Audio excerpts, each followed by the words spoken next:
ചിരിപ്പിക്കണം. ഈ സബ്ജക്റ്റ് കേട്ടുള്ളപ്പം കുറേ ചിരിച്ചിട്ടുണ്ടാവും. ചിരിപ്പടം ഒരു പ്രൊഡക്ഷനിലേക്ക് ഇറങ്ങുമ്പോൾ ആൾക്കാരെ ഒന്ന് വേദനിപ്പിക്കാൻ നല്ല രീതിക്ക് എൻജോയ് ചെയ്ത് ആ തിയേറ്ററിൽ പോയിരുന്നവർ ചിരി കാണാനുള്ളൊരു ആകാംക്ഷ ഉണ്ടായിരുന്നു ഈ സിനിമ പ്രൊഡ്യൂസ് ചെയ്യണ സമയത്ത്.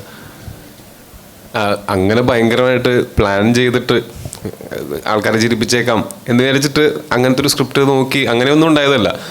പറഞ്ഞ പോലെ ശിവൻ, ഞാൻ മിന്നൽ മുരളി ചെയ്യുന്ന സമയത്ത് ഞങ്ങൾ തമ്മിൽ നല്ല അടുപ്പമുണ്ട്.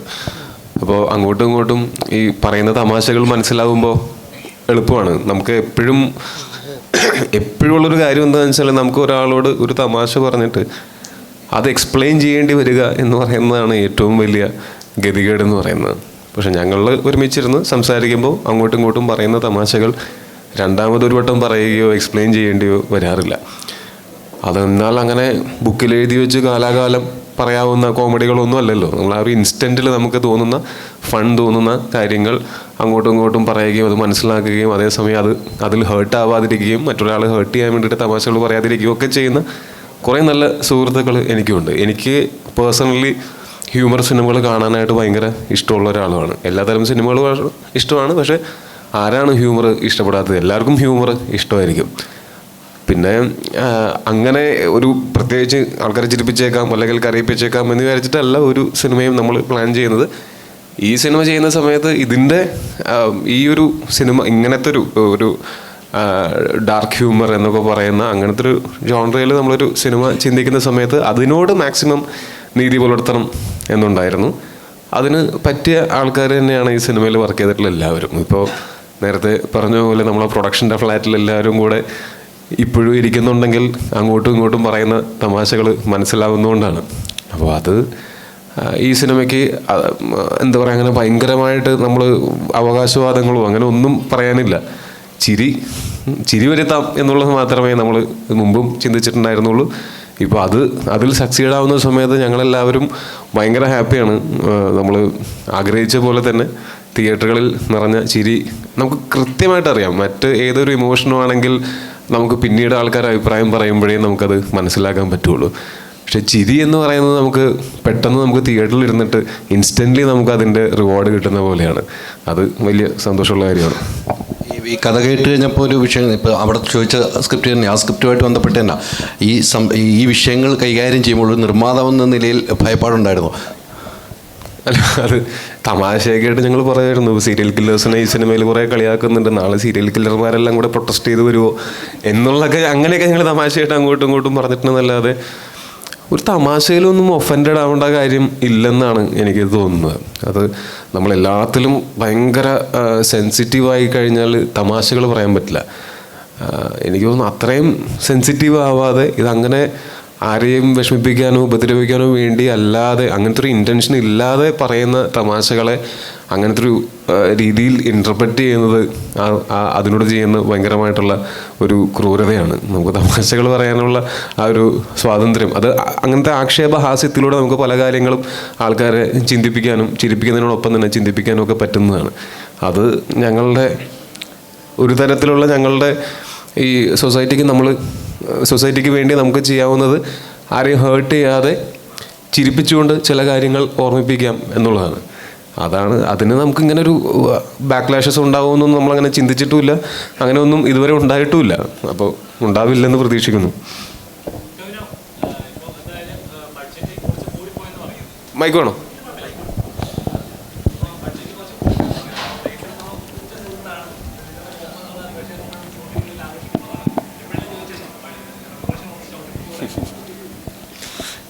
ഞാൻ വളരെ കൃത്യമായിട്ട് ഇതിൻ്റെ പ്രൊഡക്ഷനിൽ ഞാനങ്ങനെ ഭയങ്കരമായിട്ട് ഇടപെട്ടിട്ടില്ലെങ്കിലും ഞാൻ കൃത്യമായിട്ട് പറഞ്ഞിട്ടുണ്ടായിരുന്നത് ആരോടും അങ്ങനെ നിർബന്ധിച്ച് ശമ്പളം കുറപ്പിക്കരുത് എന്നുള്ളതാണ്. അതിലൊന്നാമത്തെ കാര്യം, എല്ലാവർക്കും പണിയെടുത്താൽ അവർ അർഹതപ്പെടുന്ന അവരുടെ പൈസ കിട്ടിയിരിക്കണം എന്നുള്ളത് എനിക്കും അറിയാവുന്നതാണ്. അത് കിട്ടാതിരിക്കുമ്പോൾ ഉണ്ടാകുന്ന വിഷമമൊക്കെ എനിക്ക് നല്ല കൃത്യമായിട്ട് അറിയാവുന്നതാണ്. ഞാൻ കൂടുതലും ഈ പറയുന്ന പോലെ ശമ്പളം മേടിക്കുന്ന അല്ലെങ്കിൽ ആ ക്രിയേറ്റീവായിട്ടുള്ള സൈഡിലാണ് ഞാൻ കൂടുതൽ വർക്ക് ചെയ്തിട്ടുള്ളതുകൊണ്ട്. അതുകൊണ്ട് അവർ എങ്ങനെയൊക്കെ ചിന്തിക്കും, അവർക്ക് എന്തൊക്കെ ഫീലാവും എന്നുള്ളതൊക്കെ എനിക്ക് ഈസിലി ചിന്തിക്കാൻ പറ്റും. അപ്പോൾ അങ്ങനെ സൗഹൃദം മുതലെടുത്തുകൊണ്ട് ആരെക്കൊണ്ടും ശമ്പളം കുറപ്പിക്കരുത് എന്ന് നമുക്ക് ആഗ്രഹമുണ്ടായിരുന്നു. എല്ലാവർക്കും സാറ്റിസ്ഫൈങ് ആയിട്ടുള്ള സാലറി ഇതിനകത്ത് കിട്ടിയിട്ടുണ്ടെന്നാണ് ഞാൻ വിശ്വസിക്കുന്നത്. പിന്നെ സൗഹൃദം നമ്മൾ മുതലെടുത്തിട്ടില്ലെങ്കിൽ പോലും നേരത്തെ ഞാൻ പറഞ്ഞ പോലെ ഗുരു സാറിനെ പോലെ ഉള്ള ആൾക്കാർ, ഇപ്പോൾ ബേസിലാണെങ്കിലും സുരേഷ് ഏട്ടനാണെങ്കിലും ഇതിനകത്ത് വർക്ക് ചെയ്തിട്ടുള്ള എല്ലാവരും ഈ സിനിമ പരമാവധി ഈ പറഞ്ഞ പോലെ നമുക്ക് ഇതിനകത്ത് ഒരു ഡാർക്ക് ഹ്യൂമർ ഇവിടെ വന്നിട്ടില്ലാത്ത ജോണറൊക്കെ ചെയ്യുമ്പോൾ അതിനകത്ത് ചെറിയൊരു റിസ്ക് എലമെൻ്റ് ഉണ്ടെന്ന് അറിയാവുന്ന കാരണം കൊണ്ട് ആരും അമിതമായിട്ടുള്ള ശമ്പളം ഞങ്ങളോട് ചോദിക്കുകയോ അങ്ങനെ ശമ്പളത്തിൻ്റെ പേരിൽ ഇവിടെ അങ്ങനെ ഒരു സംസാരമേ ഉണ്ടായിട്ടില്ല. പിന്നെ മറ്റൊരു കാര്യം, ഞാൻ ഒരിക്കലും ഇവരുടെ ശമ്പളം കുറപ്പിക്കരുത് എന്ന് പറയാനും കാരണം നാളെ ഇവരും പ്രൊഡ്യൂസ് ചെയ്യും, എന്നെ അഭിനയിക്കാൻ വിളിക്കും. അപ്പോൾ ഇപ്പം ഞാൻ കുറപ്പിച്ചാൽ അപ്പം ഞാൻ കുറയ്ക്കേണ്ടി വരും എന്നുള്ള കാരണം കൊണ്ട് തന്നെയാണ്. മിന്നൽ മുരളി 2 വരുന്നുണ്ടല്ലോ. ഞാൻ ആലോചിച്ചുകൊണ്ടിരുന്നത് 25 ദിവസം എന്ന് പറഞ്ഞ് ഷൂട്ട് ചെയ്തിട്ട് 75 ദിവസം ഷൂട്ട് ചെയ്തു. ശമ്പളം കൂടുതലൊന്നും തന്നില്ല, 25 ദിവസത്തെ ശമ്പളമേ തന്നുള്ളൂ. ഞാൻ ആലോചിച്ചുകൊണ്ടിരുന്നത് നമ്മൾ 40 ദിവസം എന്ന് വിചാരിച്ചിട്ട് 70 ദിവസം ഷൂട്ട് ചെയ്തു, എന്നിട്ട് ആരും ഇങ്ങോട്ടൊന്നും തന്നില്ല. ബേസിൽ അതായത് ഈ മഴയൊക്കെ വരുന്ന സമയത്ത് അത് ഞാൻ പറയുന്നത് ഡെയിലി വേജസ് ആൾക്കാരുടെ കാര്യത്തിൽ നമുക്കൊന്നും ചെയ്യാൻ പറ്റില്ല. പക്ഷെ മറ്റ് ആർട്ടിസ്റ്റുകൾക്കൊക്കെ ആക്ച്വലി സ്പീക്കിംഗ് ആർട്ടിസ്റ്റുകൾക്കും ടെക്നീഷ്യൻസിനും ഒക്കെ പറഞ്ഞതിനേക്കാൾ ശമ്പളം കൂടുതൽ ചോദിക്കാനായിട്ട് സ്വാഭാവികമായിട്ട് അവകാശമുണ്ട്. കാര്യം എന്ന് വെച്ചാൽ അവർ അത്രയും ദിവസം ഈ സിനിമയ്ക്ക് വേണ്ടിയിട്ട് ഇൻവെസ്റ്റ് ചെയ്യുന്നതാണ്. ആദ്യം നമ്മൾ പ്ലാൻ ചെയ്തതിനേക്കാൾ കൂടുതൽ ദിവസങ്ങൾ വർക്ക് ചെയ്യുന്ന സമയത്ത് അവർക്ക് വേണമെങ്കിൽ ശമ്പളം കൂട്ടി ചോദിക്കാനുള്ള സാഹചര്യം ഉണ്ടായിരുന്നു. ചോദിക്കണമെന്നാണോ? അത് ചോദിച്ചില്ല. അല്ല, അത് ചോദിച്ചില്ല. അത് ഞാൻ പറയാൻ ചോദിക്കാനുള്ള അത് പക്ഷേ അവിടെയാണ് ഇവരെല്ലാവരും ഈ മഴ നോക്കിയിരുന്നത്, മഴ മാറുന്നത് നോക്കിയിരുന്നപ്പോൾ ഇവർക്കും അറിയാം ഇതങ്ങനെ എല്ലാവരും അവനവൻ്റെ കാര്യം എന്ന് ചിന്തിച്ചു കഴിഞ്ഞാൽ ഈ സിനിമയുടെ ബഡ്ജറ്റ് ഇവിടുത്തെ ഏറ്റവും വലിയ കളക്ഷൻ കിട്ടിയ കളക്ഷനേക്കാൾ മുകളിലേക്ക് പോകും. പക്ഷേ എല്ലാവരും സഹകരിച്ചുകൊണ്ടാണ് നമ്മളെ ഇൻഡസ്ട്രിയിൽ നിന്നുകൊണ്ട് നമുക്ക് ഇങ്ങനത്തെ സിനിമകൾ ചെയ്യാൻ പറ്റുന്നത്. അല്ലെങ്കിൽ നമുക്കൊരു ഇങ്ങനത്തെ പരീക്ഷണങ്ങൾ ചെയ്യാനായിട്ട് ഭയങ്കര പേടിയായി പോകും. നമ്മൾ ഒരു അച്ചിൽ വാർത്ത പോലത്തെ സിനിമകൾ മാത്രം ചെയ്തുകൊണ്ടിരിക്കേണ്ടി വരും. നമുക്ക് പ്രോഫിറ്റ് ഇത്രയും വരും എന്ന് പ്രതീക്ഷിച്ച് അങ്ങനെ മാത്രം ചെയ്യേണ്ടി വരും. അതിൽ നിന്ന് മാറി എന്തെങ്കിലും ഔട്ട് ഓഫ് ദ ബോക്സ് ആയിട്ട് ചെറിയ രീതിയിലെങ്കിലും ചെയ്യണമെങ്കിൽ അത് ഒരാളെ കൊണ്ട് ഒറ്റയ്ക്ക് ചെയ്യാൻ പറ്റില്ല. അത് എല്ലാവരുടെയും സഹകരണം അതിനകത്ത് ഭയങ്കര ആവശ്യമാണ്. ബേസിൽ ഇപ്പോൾ എന്തായാലും മരണമാസം ഇപ്പോൾ കൊലമാസമായിട്ട് പ്രേക്ഷകനെ ഏറ്റെടുത്ത് തിയേറ്ററിൽ ആറാടിക്കൊണ്ടിരിക്കുകയാണ്. അപ്പം ശരിക്കും പറഞ്ഞാൽ ചില കഥാപാത്രങ്ങൾ നമുക്ക് കിട്ടുമ്പോൾ നമുക്ക് കിട്ടുന്നൊരു ഫ്രീഡം ഉണ്ട്, എന്ത് വേണമെങ്കിലും ചെയ്യാൻ പറ്റുന്ന, അല്ലെങ്കിൽ നമുക്ക് നമ്മളായിട്ട് തന്നെ എൻജോയ് ചെയ്യാൻ പറ്റുന്ന ചിലൊരു ഫ്രീഡം ഉണ്ട്. ഇതിലെ കഥാപാത്രം ബേസിൽ അതുപോലത്തെ ഒരു കഥാപാത്രമായിരുന്നു? ഇല്ല, ഇത് കുറച്ചുകൂടെ എക്സാജറേറ്റഡ്. അപ്പോൾ കുറച്ചുകൂടെ പാടായിരുന്നു. അത് ഇച്ചിരികൂടെ കുറവായിരുന്നെങ്കിൽ കുഴപ്പമില്ലായിരുന്നു. ഇതെല്ലാം കുറച്ച് പുഷിയാണല്ലോ, ഇങ്ങനെയൊക്കെ കാണിച്ചുകൊണ്ടിരിക്കണമല്ലോ. അപ്പോൾ അതിൻ്റേതായിട്ടുള്ളൊരു എക്സാജറേഷൻ്റേതായിട്ടുള്ളൊരു പ്രഷറുണ്ടായിരുന്നു. ആൾ ഭയങ്കര മൊത്തത്തിൽ പോലീസ് സ്റ്റേഷനൊക്കെ OLX വിൽക്കാനിട്ടിരിക്കുന്ന ഒരുത്തന്നൊക്കെ പറയുമ്പോൾ ഞാൻ അങ്ങനെ ഒരാൾ ഇതുവരെ കണ്ടിട്ടില്ല, സിജുവിനെ അല്ലാതെ. അപ്പോൾ എനിക്കതുകൊണ്ട് അതിപ്പോൾ എങ്ങനെയായിരിക്കും അങ്ങനെ.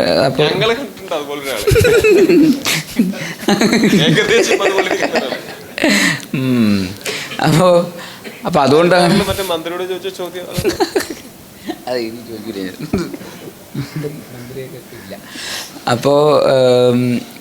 അപ്പോൾ അതുകൊണ്ട് അങ്ങനെ ഭയങ്കര കംഫർട്ട് സോണിലുള്ളൊരു ക്യാരക്ടർ ആയിരുന്നില്ല.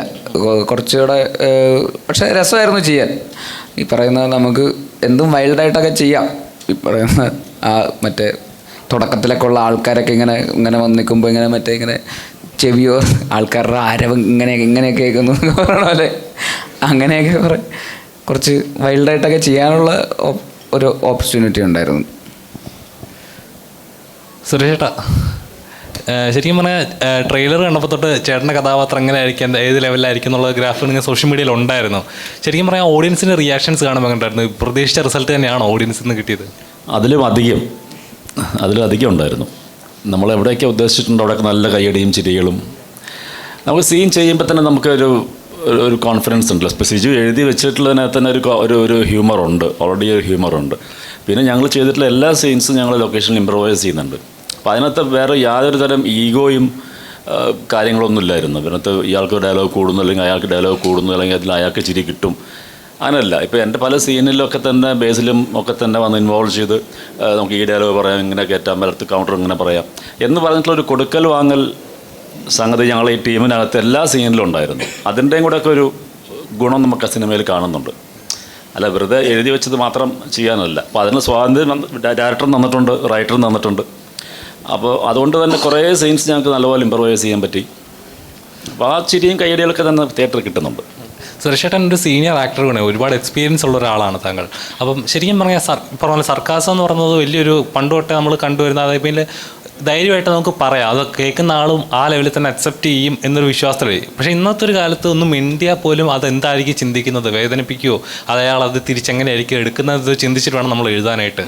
ശരിക്കും ഇങ്ങനെ ഒരു സബ്ജക്റ്റ് കേട്ട സമയത്ത് എങ്ങനെ തോന്നിയിരുന്നോ, ഇതെങ്ങനെ ആളുകൾ എടുക്കും, വർക്കൗട്ട് ആവുമോ, നെഗറ്റീവായിട്ട്? ഇതിനകത്ത് ഇപ്പോൾ ആരെയും വേദനിപ്പിക്കുന്ന സംഭവങ്ങളൊന്നും തന്നെ ഇതിൽ ഉണ്ടായിട്ടില്ല, എവിടെയും ഒരു സ്ഥലത്ത് പോലും ഉണ്ടായിട്ടില്ല.